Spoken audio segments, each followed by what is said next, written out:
13 বছরের তৃণমূলের শাসনকালে বেনজির নির্দেশ। অখিলগিরি যে মন্তব্য করেছেন, যেভাবে শাসানি দিয়েছেন, হুমকি দিয়েছেন একজন সরকারি আধিকারিককে, মন্ত্রিসভা থেকে তাকে পদত্যাগের নির্দেশ তৃণমূলের, পদত্যাগ না করলে কারামন্ত্রীকে বরখাস্তের নির্দেশ। শান্তনু সেন তৃণমূলের মুখপাত্র, তিনি বলেছেন রাজধর্ম পালন করে তৃণমূল। দেখুন কি বলেছেন। আমাদের মন্ত্রী অখিলগিরি গতকাল মহিলা ফরেস্ট অফিসারের সাথে যে আচরণ করেছেন, ইতিমধ্যেই তৃণমূল কংগ্রেসের পক্ষ থেকে আমরা বারংবার জানিয়েছি যে আমরা এটা কোনোভাবেই সমর্থন করি না, এবং আমাদের মাননীয় মন্ত্রী বীরভা হাঁসদা নিজে সেই ফরেস্ট অফিসারের সাথে কথা বলেছেন ইতিমধ্যেই। আজ দলের নির্দেশে আমাদের দলের রাজ্য সভাপতি তথা রাজ্যসভার সাংসদ সুব্রত বক্সি ইতিমধ্যেই অখিলগিরির সাথে টেলিফোনে যোগাযোগ করেছেন, তাকে নির্দেশ পাঠিয়েছেন যে অবিলম্বে সেই মহিলা ফরেস্ট অফিসারের কাছে ক্ষমা চাইতে হবে এবং দলের কাছে অবিলম্বে তার পদত্যাগপত্র পাঠিয়ে দিতে হবে। এই রাজধর্ম একমাত্র তৃণমূল কংগ্রেসই করতে পারে, অন্য কোনো রাজনৈতিক দল করতে পারে না। গতকাল আপনারা দেখেছেন সেই ভিডিও। বারবার যে কথা আমরা বলছি, জানিয়ে রাজ্য রাজনীতি তোলপাড়। রেঞ্জ অফিসার মনীষা সাউকে একের পর এক কুকথা, শাসানি, হুমকি দেন অখিলগিরি, কারামন্ত্রী, একজন জনপ্রতিনিধি, একজন বিধায়ক। আজকে অখিলগিরির বিরুদ্ধে যে পদক্ষেপ নিল তৃণমূল, রেঞ্জ অফিসার মনীষা সাউ কি বলেছেন দেখুন। ম্যাডাম, গতকাল যা হয়েছে আপনারা কি ভাবছেন সেটা নিয়ে? সেটা নিয়ে আমাদের যেভাবে রুলস আর রেগুলেশন আছে ফরেস্ট ডিপার্টমেন্টের, সেভাবে তদন্ত নেওয়া হবে। হ্যাঁ, আমাদের ফেন্সিং ওয়ার্ক চলছিল, আর এটা নতুন করে দোকান, ওই বাসগুলো দেখলে আপনারা বুঝতে পারবেন, সব কাঁচা বাস। হ্যাঁ, কাঁচা বাস দেখেছেন তো আপনারা? দেখেছেন? কি দেখেছেন বলুন? পুরনো দোকান যেগুলো ভেসে আছে। না না, ওগুলো তো পুরনো দোকান মনে হচ্ছে না। এই যে সামনে যেগুলো বন্ধ আছে, কি মনে হচ্ছে? নতুন মনে হচ্ছে। হ্যাঁ, তাহলে নতুন। আচ্ছা ম্যাডাম, আরেকটা জিনিস যেটা বাধা দিয়েছেন, অখিলগিরি বাধা দিয়েছিলেন আপনাদের? হ্যাঁ। আচ্ছা ম্যাডাম, আরেকটা জিনিস যেটা হচ্ছে যে এই মুহূর্তে তৃণমূলের তরফ থেকে জানানো হয়েছে যে আপনার কাছে মন্ত্রী অখিলগিরিকে নিঃস্বার্থভাবে ক্ষমা স্বীকার করতে হবে, নাহলে মন্ত্রিত্ব ছাড়তে হবে। কি বলবেন? এটা আমার নো কমেন্ট। এটা ওনাদের ব্যাপার, এটা তো আমাদের ব্যাপার না। ওনারা কি ডিসিশন নিচ্ছেন, আর আমাদের বেসিক্যালি কাজ হচ্ছে ল্যান্ড বাঁচানোর জন্য। আর ঠিক আছে। অখিলগিরির বিরুদ্ধে আইনি পদক্ষেপ নিলে রেঞ্জ অফিসার মনীষা সাউকে সহযোগিতার আশ্বাস কেন্দ্রীয় মন্ত্রী সুকান্ত মজুমদারের। রাষ্ট্রপতিকে বলার পর যদি এই ঘটনা যদি না, যদি মুখ্যমন্ত্রী এই ধরনের আচরণ না করতেন, তাহলে আজকে এই একজন মহিলা অফিসারকে, যিনি মুখ্যমন্ত্রীর নির্দেশে এনফোর্সমেন্ট মানতে গেছেন, তাকে এই ধরনের হুমকির মুখে পড়তে হতো না। এবং যেভাবে একজন মহিলা অফিসারকে উনি মারবেন, পিটাবেন, এখান থেকে যেতে পারবেন না, একজন পুরুষ হয়ে যদি একজন মহিলাকে এই ধরনের কথা বলেন, এ তো শ্লীলতাহানির পর্যায়ে পড়ে। অ্যাকচুয়ালি তো মন্ত্রীর বিরুদ্ধে এফআইআর হওয়া উচিত। আমি সেই অফিসারকে বলবো, মহিলা অফিসারকে বলবো যে আপনি সাহস করে গিয়ে থানায় এফআইআর করুন মন্ত্রীর বিরুদ্ধে। আমরা নৈতিক সমর্থন আপনাকে দেবো, প্রয়োজনে লিগ্যাল সাপোর্ট দেব। এবার আপনাদের সামনে রাখবো গতকাল মহিলা রেঞ্জ অফিসারকে কর্তব্যরত অবস্থায় যেভাবে হুমকি দিয়েছিলেন, শাসানি দিয়েছিলেন, একের পর এক কথা বলেছিলেন কারামন্ত্রী অখিলগিরি। দেখুন।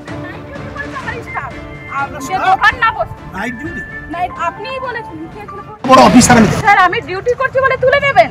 আপনাকে ডিউটি এখান থেকে কেন? স্যার, নাইট ডিউটি করেছে আমার স্টাফ। দোকান না বসে নাইট ডিউটি? নাইট আপনিই বলেছেন। কে নাইট ডিউটি করতে বলেছে? আপনি বলেছিলেন যে দোকান না বসে। আপনি রাত্রিবেলা কেন কাটলেন আমি জানতে চাই। রাত্রিবেলা কেউ কাটেনি। এখনকার সময় কাটেছেন? কেউ কাটেনি। ম্যাডাম ওই মিথ্যা কথা বলছেন আপনি। হ্যাঁ, ঠিক আছে। আর তোমরা রাত্রিবেলা যে বসিয়েছো, একজন ম্যাডাম আমি বারণ করে গেছি, তাও বসিয়েছে দোকান। আপনারা ওয়েট করতে পারলেন না? আমি তো বললাম বসবো, আপনাদের মাইনা হলো আমি বসবো, তাও আপনারা ওয়েট করতে পারলেন না। ম্যাডাম শুনুন, ম্যাডাম আপনি সবাইকে নিয়ে চলুন, বেশি দিন থাকতে পারবেন না। আপনার আয়ু 7-8 দিন 10 দিন। আমি আপনাকে বলছি যে বিট অফিসার আমি জানি ফরেস্টের কি কাজ হয়, কত বড় দুর্নীতি আমরা সব জানি। আমার জানি বিট অফিসারের বিরুদ্ধে কি আছে আমি জানি পাবলিকের। আমি কিন্তু ফাঁস করে দেবো সব বিধানসভায়। আপনি আমাকে চিনেন না, আমি ওই সমুদ্রে ওসব কথা বলবেন না আপনি আমাকে। আপনার সাথেও নেই, ওদের সাথেও পার্সোনাল নেই। আপনি এখানে থাকবেন না, ওরা থাকবে সারা বছর। এরা এখানে আতঙ্কে রাত্রিবেলা থাকে, জল মাথায় নিয়ে ওসব কথা বলবেন না। উনি কারো কথা শুনতে চান না। আপনি এত বড় ক্ষমতা মনে হচ্ছে রাষ্ট্রপতি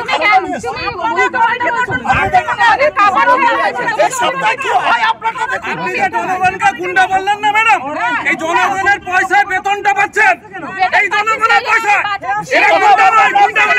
অনেক কিছু করতে পারছো। 25 ফুট আমরা নিলাম, এর ভিতরে যদি আপনি আসেন আপনি ফিরে যেতে পারবেন না। আমি আপনাকে বেশি কথা বলবেন না, আপনি একদম সরকারের সাথে সরকারি কর্মচারী মাথা নিচু করে কথা বলবেন। আপনি আমাদের কর্মচারী মাথা নিচু করে কথা বলুন, কথা বলুন। বেয়াদব রেঞ্জার, বেয়াদব এর মতন কত বড় জানোয়ার, কত বড় জানোয়ার বেয়াদব রেঞ্জার আসেনি কথা। ভদ্রভাবে হবে না, যে ঠাকুর যে ফুলে সন্তুষ্ট সব ডাং নিয়ে পিটাবো না, কখন বুঝবেন? এলাকা নিয়ে সিএম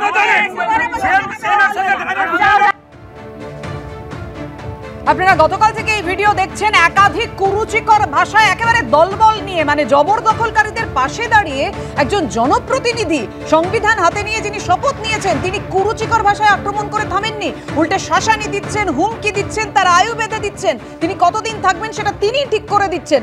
মানে একজন কর্তব্যরত বন আধিকারিককে অখিলগিরি একজন বিধায়ক কিভাবে কথা বলতে পারেন? কথা বলবো আইনজীবী জয়ন্তনারায়ণ চট্টোপাধ্যায় এই মুহূর্তে আমাদের সঙ্গে রয়েছেন। জয়ন্তদা, এক্ষেত্রে আইনি পদক্ষেপ কি হতে পারে?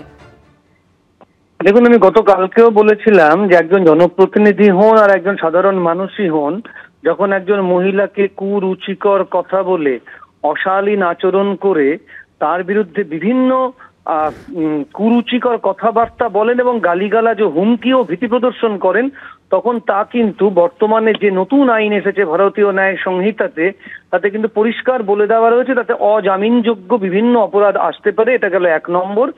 এছাড়াও একজন সরকারি কর্মচারীকে কর্তব্যে বাধা দান করা, যা একটা অজামিনযোগ্য অপরাধের জন্ম দেয়, এবং এই সমস্ত ধারাগুলোতে কিন্তু অতি দ্রুত তার বিরুদ্ধে একটি অভিযোগ দায়ের করা উচিত। উচিত কথাটা বলছে এই কারণে, আমি জানতে পেরেছি এখনো কোনো অভিযোগ দায়ের করা হয়নি। তা যদি সত্যি হয় তাহলে কিন্তু সাধারণ মানুষের কাছে একটা ভুল বার্তা যায় যে জনপ্রতিনিধিরা এই ধরনের কথাবার্তা বলে বোধহয় পার পেয়ে যেতে পারেন, তাদের বোধহয় কিছু হয় না, তারা যা খুশি তাই করতে পারেন, এরকম একটা ধারণা ভারতবর্ষে জনপ্রতিনিধিদের সম্পর্কে কিন্তু হচ্ছে। তারা যখন তখন যা খুশি করতে পারেন, যা খুশি বলতে পারেন, অপরাধ করেও পার পেয়ে যান। এছাড়াও কোনো রাজনৈতিক দল একজন অভিযুক্তের সম্পর্কে কি পদক্ষেপ নিল না নিল তা কিন্তু যায় আসে না। মূল বিষয়টি হলো সাধারণ মানুষের মাথার উপরে ছাতার মতো রয়েছে আইন, আদালত। আদালতে এই অভিযোগের কোনো এই সংক্রান্ত কোনো অভিযোগ জমা পড়লো কিনা এবং তারপরে তার কোনো সাজা হলো কিনা, সাধারণ মানুষ কিন্তু সেটাই দেখতে চান। যেটা আপনারা বারবার বলছেন জনপ্রতিনিধি বা মন্ত্রী, আইনে সবাই সমান। আইনের চোখে কে জনপ্রতিনিধি বা কে মন্ত্রী বা কে সাধারণ মানুষ, ফুটপাতের বাসিন্দা, তা কিন্তু কিছু যায় আসে না। কাজেই একজন জনপ্রতিনিধি বা মন্ত্রী যখন এ ধরনের কথাগুলি বলেন তখন তার দায়বদ্ধতা নিয়ে অনেক প্রশ্ন উঠে যায়। একজন মানুষ যখন জনপ্রতিনিধি হন বা মন্ত্রী হন তাকে শিখতে হয় কতটা বলা যায়, কতটা বলা যায় না। আর যাকে তিনি বলছেন তিনি যে শুধু মহিলা তাই নন, তিনি একজন সরকারি আধিকারিকও বটে, এবং তিনি একটি অপরাধের খবর পেয়ে সেখানে গিয়েছেন। অর্থাৎ যেভাবে জঙ্গল কেটে সাফ করে দোকান বসানো হচ্ছিল সেটাও কিন্তু একটা অপরাধ ছিল। অর্থাৎ অপরাধের দমন করতে যখন একজন সরকারি আধিকারিক সেখানে গেলেন, তাকে এই ধরনের পরিস্থিতির সম্মুখীন হতে হলো, যা আর একটা অপরাধের জন্ম দিল। হ্যাঁ, ধন্যবাদ জয়ন্তদা।